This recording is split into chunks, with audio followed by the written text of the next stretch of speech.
Guns, architecture, and mass genocide. What do these have in common? That's right, World War II. Here's everything you need to know about Albert Speer and the Nuremberg trials. The rule of the Nazi Party, without a doubt, was one of the worst events in human history.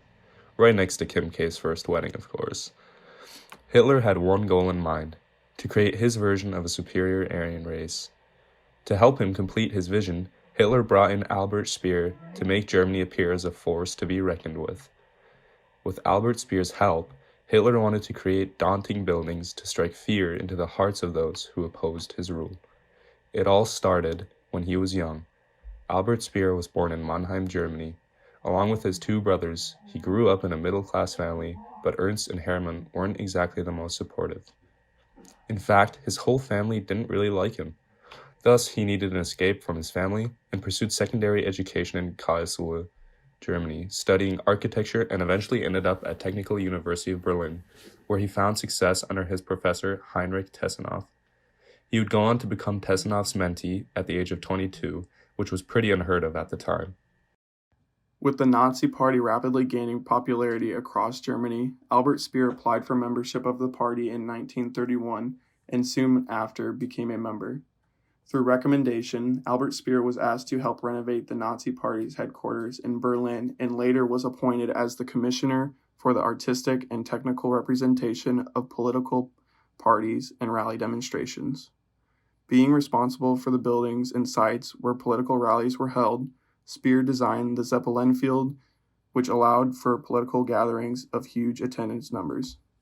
Speer later was appointed as head architect after Paul Troost died in a mysterious plane crash that Speer was supposed to be on. He was supposed to be on that plane with Troost, but stayed up too late with Hitler. Hitler communicated with new chief architect Albert Speer with intentions to redesign Berlin and construct an architecturally imposing Germany. On the top of the list was rebuilding the Reich Chancellery.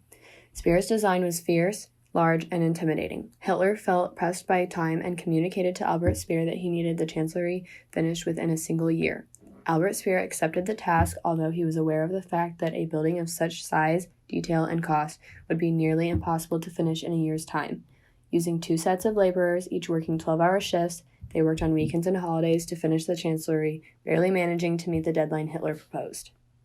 Reich Chancellery was an impressive feature of Berlin that really emphasized the power of the Nazi Party. Certain entrances to the building looked like Greek temples with pillars, large doors, and bronze statues.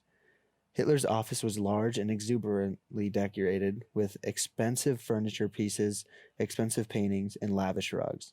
Speer also included a hallway with large windows very reminiscent of the hallway of mirrors in the Palace of Versailles. In making the Reich Chancellery so bold and impressive, Albert Speer satisfied Hitler's high standards and gained Hitler's respect. Nuremberg trials were held after World War II ended. The British, French, and Polish proposed that Germany pay for their war crimes in April of 1940. After pitching the idea, the Soviet Union and the United States agreed that something should be done. Some ideas were thrown around, and the most popular opinion was to execute German soldiers to pay for their crimes. But Winston Churchill intervened and said that Germans be put on trial instead. Henry Truman became president and worked with the French, British, and Soviet Union to begin trials on November 20th, 1945. The trials were a court hearing held by Allied forces to prosecute 24 of the major members to the Nazi Party, including Albert Speer, as well as anyone who participated in the Holocaust.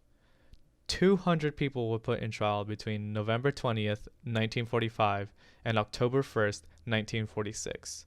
The city of Nuremberg was chosen for a few reasons. The first being that it was considered where the Nazi Party began, the second being that the Palace of Justice was the only building with prison cells left standing. Each country was represented by a single judge and a single prosecutor. While a majority of the major members received death sentences, Albert Speer was very lucky. He was only sentenced to 20 years in jail due to the lack of evidence accusing him of any major war crimes. Albert Speer was later transported to the Spandau prison, where he had the chance to reflect his time with Hitler. Between 1946 and 1966, Albert Speer wrote over 1,200 pages and published his book, Inside the Third Reich, solidifying his legacy as Hitler's right-hand man and personal architect.